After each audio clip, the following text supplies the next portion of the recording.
So hello guys, आज हम आगे हैं मल्टीपल करेक्ट टाइप के जो क्वेश्चंस होते हैं। ठीक है, उन टाइप के क्वेश्चंस पे जेई एडवांस 2013 का ये सवाल है, एओडी चैप्टर का है, मल्टीपल करेक्ट टाइप का सवाल है जैसे कि मैंने कहा। और ये जो सवाल है, ये सवाल एनसीईआरटी से इंस्पायर्ड लगता है।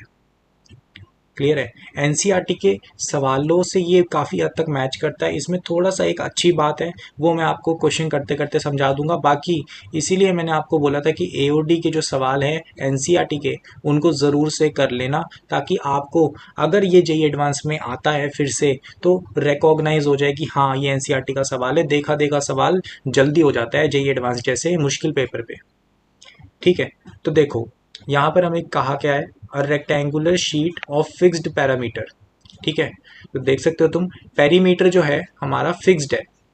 क्लियर है, with sides having their lengths in the ratio 8:15 is converted into an open rectangular box by folding after removing squares of equal area from all four corners.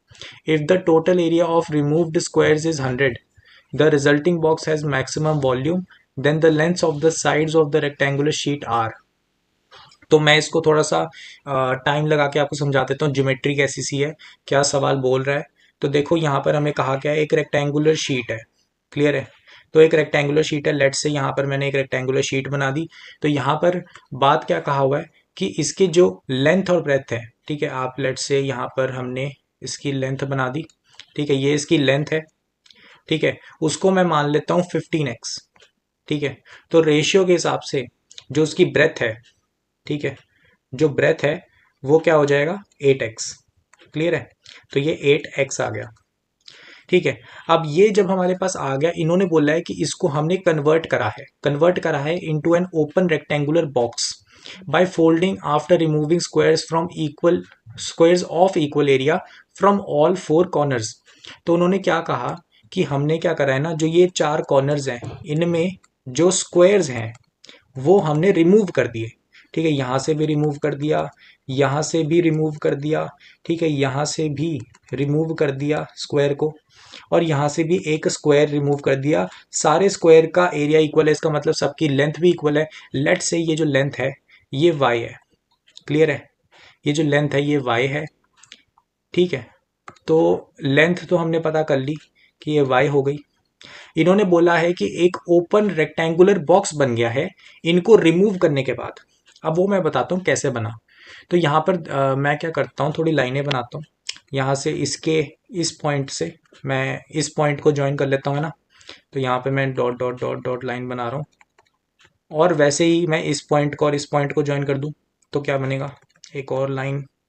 फिर यहाँ से यहाँ तक एक लाइन बनेगी, स्ट्रेट लाइन बननी है। ठीक है, ये स्ट्रेट लाइन गई, और यहाँ से, ठीक है, स्ट्रेट लाइन। क्लियर है, तो आप देख सकते हो ये जो ब्लैक लाइन से मैंने अंदर एक और रेक्टेंगुलर फॉर्मेशन हो चुकी है, ये एक्ट करेगा एज अ बेस। क्लियर है, आपकी जो ओपन रेक्टेंगुलर बॉक्स है उसका जो बेस होगा जिसके ऊपर वो खड़ा होगा वो ये है। और जितने भी ये फ्लैप्स हैं, ठीक है, अब देखो ये जो ब्लू स्क्वायर्स है ये रिमूव हो चुके हैं, ये कट के साइड है। ठीक है, जो ये है ना आपके पास ये वाला हिस्सा, जैसे मान लो मैं इसको ग्रीन से करता हूँ ना, देखो ये वाला जो हिस्सा है, ठीक है, जो रेक्टेंगुलर बीच वाला जो बॉक्स है उसमें नहीं है, साइड के ये जो अब फ्लैप्स बन चुके हैं। ठीक है, अब आप इनको क्या करो, फोल्ड करो। ठीक है, इसको मैंने क्या किया, इसको ऐसे फोल्ड कर दिया। ठीक है, सिमिलरली मेरे को हर एक साइड से फोल्ड कर देना है, मैंने हर एक साइड से फोल्ड कर दिया। ठीक है, 3D में इमेजिन करो, फोल्ड कर दिया तो उससे क्या होगा, मेरे पास एक ऐसा बॉक्स बन जाएगा 3D में। ठीक है, ऐसा और कुछ ऐसा और कुछ ऐसा। ठीक है, सो यहाँ पर मैं थोड़ा सा ट्राई कर रहा हूँ कि थोड़ा सा तुम्हें 3D में व्यू मिल जाए इसका। ठीक है, सो समवट लाइक दिस ये बॉक्स होगा। ठीक है, सो आप देख सकते हो 3D में कुछ ऐसा दिखेगा। बस इधर बात क्या है, ये जो ऊपर वाली लिड है, अपर लिड, ठीक है, ऊपर वाला बेस है या अपर लिड कह लो, ये वाली रिमूव्ड है। ठीक है, तो ये जो फिगर है ये ओपन हो गई ना, खुल गई। तो उसका आप कह सकते हो ऊपर वाला जो ये सरफेस है, ये सरफेस नहीं है, बाकी सब हिस्सा है। क्लियर है, तो ये 3D फिगर है, ये 2D फिगर है। क्लियर है, तो यहाँ से आपको पता लग गया कि कैसे हो रहा है ये ज्योमेट्री। ये जब बन जाता है तो यहाँ पर बोला क्या है, if the total area of removed squares is 100 then the resulting box has maximum volume. अब बहुत ध्यान से सुनो, एनसीईआरटी में जब आपने सवाल करे होंगे तो उधर क्या है, उधर आपको बोला होगा कि यहाँ पर जो लेंथ है ना, जहाँ पे मैंने एक्स लिखा हुआ है ना, जहाँ पे मेरा एक्स है, ये चीज गिवन होती है। समझ रहे हो, मतलब लेंथ जो है ना रेक्टेंगुलर शीट की, वो गिवन होती है। और तुम्हें फाइंड आउट क्या करना होता है, तुम्हें फाइंड आउट करना होता है कि y को हम क्या रखें, y को हम क्या रखें कि मैक्सिमम वॉल्यूम आ जाए। ठीक है, लेकिन इधर सवाल उल्टा है। इधर ये बोला है कि y को हम 5 सॉरी, यहाँ पर जो एरिया है उससे हम y की वैल्यू निकाल सकते हैं। यहाँ पर तुम निकालोगे क्या मिलेगा, वाई स्क्वायर हो गया एरिया एक बॉक्स का जो रिमूव हुआ, 4 का हो जाएगा 4y² इक्वल टू 100। y की वैल्यू आ गई 5, क्योंकि -5 तो आ नहीं सकती ना, y पॉजिटिव है क्योंकि लेंथ है ना y। तो y इक्वल टू 5 आ गया। अब y इक्वल टू 5 रखने पे मैक्सिमम वॉल्यूम आ रहा है, उल्टा पूछा है तुम्हें। सही है, एनसीईआरटी से जो सवाल होते हैं उससे उल्टा सवाल है ये।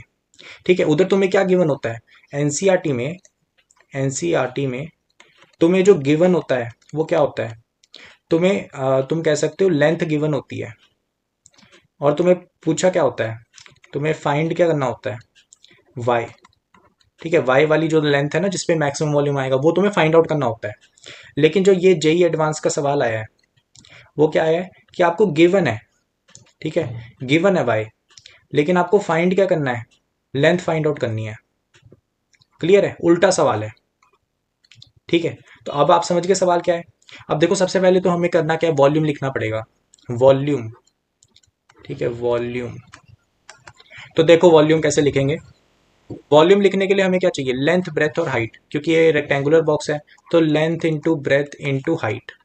क्लियर है, तो लेंथ देखो यहाँ पर, देखो जो लेंथ है वो ये वाली चीज हो जाएगी ना, देख रहे हो ये 3D वाली में जो मैंने ये लाइन बनाई, ये इसकी लेंथ हो जाएगी। अब ये लेंथ है क्या, ये लेंथ मैं तुम्हें हाईलाइट करके दिखाता हूं, ये लेंथ है ये वाली चीज। क्लियर है, ये जो मैंने ब्लू से हाईलाइट करा यही है इसकी लेंथ, क्योंकि आपने बाकी तो फोल्ड कर दिया ना ये साइड से, ये लेफ्ट साइड से भी फोल्ड हो गया, राइट साइड से भी फोल्ड हो गया, लेकिन ये बीच वाली बच गई, ये लेंथ है। ठीक है, 3D में इमेजिन कर लिया होगा आप लोगों ने। तो ये कितना होगा, ये होगा कि यार पूरा तो ये 15x था, लेकिन जो साइड में y चले गया, यहाँ से y हट गया, तो 2y माइनस कर दो। क्लियर है, तो इसकी लेंथ आ गई। तो ये ब्लू वाले हाईलाइटेड जो मैंने करा है उस लेंथ को हम लिख सकते हैं 15x माइनस 2y। वैसे ही मैं ब्रेथ को भी लिख सकता हूँ, ये मेरी ब्रेथ हो जाएगी। ठीक है, तो इसको क्या लिख सकता हूँ, 8x माइनस 2y, क्योंकि यहाँ से भी y ऊपर से चले गया नीचे से चले गया। क्लियर है, तो यहाँ से ब्रेथ भी हम लिख सकते हैं। ठीक है, ब्रेथ क्या आ गया, 8x माइनस 2y, और लेंथ क्या आ गई 15x माइनस 2y। और जो हाइट है उसको लिखना बहुत ही आसान है, थोड़ा सा इमेजिन करो, जब फ्लिप होगा, ठीक है, जब फ्लिप होगा, लेट से यहां से फ्लिप हो रहा है, ठीक है, ये वाली साइड से नीचे से देखो, नीचे से यहां से फ्लिप हुआ, तो आपके पास हाइट क्या आएगी, हाइट होगी ये, है ना, और ये क्या है y। क्लियर है, तो आपके पास y आ गया एज हाइट। तो अब आप वॉल्यूम बहुत आसानी से लिख सकते हो, तो देखो 15x minus 2y into 8x minus 2y into y. Clear है, तो ये आपके पास आ गई वॉल्यूम। अब जो आपको गिवन है और जो फाइंड आउट करना है उसको मैं बहुत इजीली एक्सप्लेन करता हूं ताकि आपको कंफ्यूजन ना हो। ठीक है, अब देखो मैक्सिमम वॉल्यूम निकालना है, मैक्सिमम वॉल्यूम निकालना है तो यार डिफ्रेंशिएट करना होगा, है ना। ठीक है, डिफ्रेंशिएट करना होगा, इतना तुम्हें पता लग गया, लेकिन किसके विद रिस्पेक्ट टू करना है ये बहुत इंपॉर्टेंट है सवाल में, क्योंकि इधर गलतियां कर सकते हो। ठीक है, देखो यहां पर इंपॉर्टेंट बात यह है कि डिफरेंशिएट विद रिस्पेक्ट टू किसके होना है। ठीक है, यहां पर differentiate with respect to y होना है, और वो मैं तुम्हें एक्सप्लेन करता हूं क्यों। देखो जब आपने एनसीईआरटी में सवाल करा था तो आपको सवाल में गिवन क्या था, लेंथ। ठीक है, यहां पर वो एक्स है।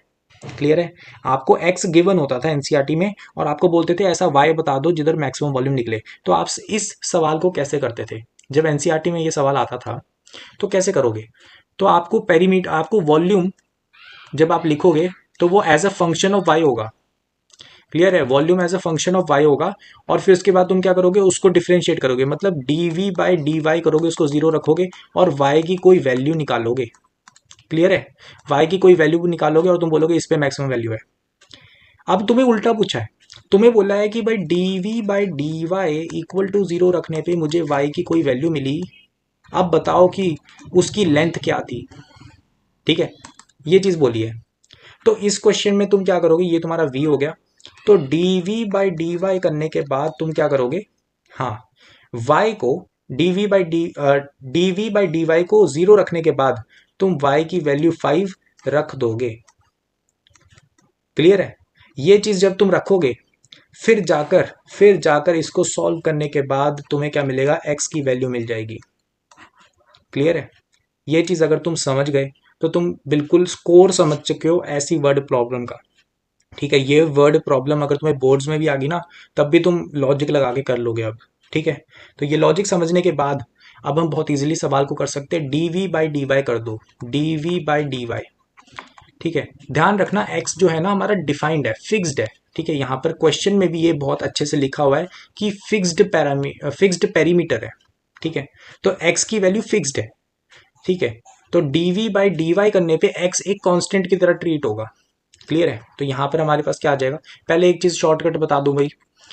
देखो, अगर आपके पास v के साथ ना ऐसे है, f एक फंक्शन है, g एक फंक्शन है, h एक फंक्शन है ना, मल्टीप्लाई में, और आपको dv बाई डी वाई करना है। ठीक है, और ये सारे y की फंक्शन है, तो आप क्या करोगे, ये आपका आ जाएगा f डैश जी एच, ठीक है, मल्टीप्लाई में, plus F G dash H plus F into G into H dash. तो मतलब एक एक करके सबका डेरिवेटिव करो और फिर प्लस कर दो। ठीक है, तो ये होता है शॉर्टकट।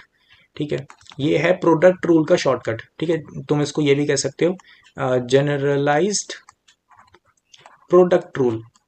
ठीक है, ये तुम्हें आनी चाहिए, छोटी छोटी चीजें टाइम बचाती हैं ये, है ना। ओके, तो यहाँ पर तुम क्या करोगे, सबसे पहले डेरिवेटिव करोगे पहले वाली टर्म का, तो क्या आ जाएगा -2, बाकी क्या बचा 8x minus two y into y. फिर तुम करोगे प्लस, फिर दूसरे वाले का डेरिवेटिव, तो यहाँ पर आया 15x माइनस टू वाई, और यहाँ पर क्या आ गया -2 इंटू वाई। फिर क्या करोगे, y का डेरिवेटिव होना वो तो ईजी है, 15x माइनस टू वाई, और यहाँ पर क्या आ गया 8x माइनस टू वाई। अब इसको तुम रख दोगे zero and y equal to 5 भर दोगे। ठीक है, क्योंकि y इक्वल टू 5 पे तो जीरो हो रहा है वो, है ना, तभी तो मैक्सिमम तुमने निकाला कि y पर मैक्सिमम आ रहा है, तो इसका मतलब डेरिवेटिव करके y डालने पे जीरो हो रहा होगा। उल्टी बातें हैं थोड़ी सी। ठीक है, तो एओडी तुमने अच्छे से समझा, तो ये चीज क्लियर होगी तुम्हें क्या कह रहा हूं मैं। ठीक है, y को 5 डाल देते हैं और थोड़ा सिंप्लीफाई करने की कोशिश करते हैं। यहाँ पर आएगा -2, और यहाँ पर क्या आ गया 8x माइनस 10, यहाँ पर आ गया 5, और क्या आ गया यहाँ पर -2 इंटू 5, और यहाँ पर आ गया 15x माइनस 10, और क्या आ गया यहाँ पर plus 15x minus 10 into 8x minus 10 equal to 0। ठीक है, तो इसको थोड़ा सा ऐसा करते हैं कि पहली दो टर्म्स में से -10 कॉमन निकालते हैं, और क्या बना, यहाँ पर बन जाएगा 23x माइनस 20। क्लियर है? और दूसरी दो टर्म्स जो है उनको मल्टीप्लाई कर देते हैं ना, तो एक तो आएगा 15 इंटू 8, 15 इंटू 8 कितना हो जाएगा 90, नहीं 90 नहीं होगा, 120 होएगा ना, 120x²। क्लियर है? यहाँ पर आएगा -80x माइनस 150 माइनस 230x, और यहाँ पर क्या आएगा यहाँ पर आ जाएगा मल्टीप्लाई होंगे ना सीधा, +100। ठीक है, +100 इक्वल टू 0। तो यहाँ से भी 10 कॉमन निकल रहा है ना, तो देखो 10 को कॉमन निकाल लेते हैं ना, 10 कॉमन निकल गया, बचा क्या -23x प्लस 20 पहले वाले फैक्टर में से, फिर यहाँ से भी 10 कॉमन निकलेगा, तो क्या बचा 12x² minus 23x plus 10। Clear है? Equal to 0। तो यहाँ से तुम्हें मिल गया 12x² minus 46x plus 30 equal to 0। तो यहाँ से तुम्हें 3 का फैक्टर मिल रहा है, 3 का फैक्टर मिल रहा है, 2 का फैक्टर मिल रहा है ना, 2 हटा दिया तो बचा 6x² minus 23x plus 15 equal to 0। Clear है? ओके। सो यहाँ पर तुम फैक्टराइजेशन करोगे, यहाँ पर देखा तुमने 5 इंटू 3 है ये, यहाँ पर क्या है 6 है तो इंटू 6। तो यहाँ पर अगर मैं 6 को 3 के साथ जोड़ दूँ तो 18 इंटू 5 है, तो दोनों को माइनस करूँगा तो हाँ 23 बन गया ना। तो ये बनेगा 6x² minus 18x minus 5x plus 15 equal to 0। तो यहाँ से हम कर लेंगे 6x और x minus 3, x minus 3 minus 5 equal to 0। तो x की वैल्यू क्या आ गई 5/6 और x की वैल्यू आ गई 3। क्लियर है? x की 2 वैल्यूज आ चुकी है हमारे पास, समझ रहे हो? अच्छा ठीक है ठीक है। सो मुझे एक चीज़ देखनी पड़ेगी कि वॉल्यूम हमेशा पॉजिटिव है ना, वॉल्यूम हमेशा पॉजिटिव आना चाहिए। सो मैं ट्राई करूंगा कि ये पॉजिटिव आए। पॉजिटिव आ रही है, पॉजिटिव ही आ रही है ना, पॉजिटिव ही आ रहा है आई थिंक। 5/6 से नहीं आ रहा शायद, 5/6 करके देखें, 5/6 आ रहा है क्या? सो 5/6 रख के देखते हैं ना। मैं यहाँ पे रफ कैलकुलेशन कर रहा हूँ तो ग्रीन से कर लेते हैं। तो 5/6 रख रहा हूँ एक्स को, तो 15 टाइम्स 5/6 माइनस 10 है ना, क्योंकि y की वैल्यू तो वही है ना, मैक्सिमम के लिए देख रहे हैं ना। तो ये कितना बन गया 15। यार कुछ इन्फॉर्मेशन और गिवन है क्या? Sides in the ratio, fixed parameter, removing. हाँ ठीक है, मतलब वॉल्यूम तो पॉजिटिव होना चाहिए ना, तभी तो y हम वो रख सकते थे। हाँ ठीक है, ये तो पॉजिटिव होना चाहिए। तो कितना आ गया 3 2 है ना, 3 से काटा ना तो 5 आ गया, 3 से काटा 25/2, ये तो पॉजिटिव आ गया। ठीक है, इट इज़ ग्रेटर देन 0। यहाँ पर क्या आएगा 8 इंटू 5/6 माइनस 10, तो यहाँ पर आ गया 3 का फैक्टर, यहाँ पे आ गया 4, तो 20/3 माइनस 10, तो ये नेगेटिव आ गया। अच्छा ठीक है, ये नेगेटिव आ गया ना। ठीक है, ये चीज़ प्रॉब्लम हो गई कि जो 8x माइनस 2y था, अगर मैंने y को 5 रखा तो मेरा मैक्सिमम वॉल्यूम आना चाहिए, लेकिन x को अगर मैंने 5/6 रख दिया तो ये चीज़ नेगेटिव बन गई, वॉल्यूम नेगेटिव बन रहा है इनफैक्ट। ठीक है, तो मैं रिजेक्ट कर सकता हूँ इसको। देखो at x equal to 5/6 volume at y equal to 5 becomes negative, which is not possible. So इसलिए हम इसको रिजेक्ट करते हैं। x की वैल्यू क्या आ गई 3। तो लेंथ हम लिख सकते हैं, लेंथ हमारे पास क्या आ गया, लेंथ हमारे पास आ गया 15x और 8x। तो यहाँ पर 15x आ जाएगा 45, 8x आ जाएगा 24। तो यहाँ पर ऑप्शंस देख लेते हैं, एक तो हमारे पास 45 है और एक 24। ए और सी हमारे आंसर हो जाते हैं। बढ़िया क्वेश्चन है ना, रिजेक्शंस भी करनी पड़ी हमें सोचकर कि वॉल्यूम पॉजिटिव है कि नेगेटिव है। ठीक है, तो आई होप सो कि तुम्हें समझ आ गया होगा क्वेश्चन।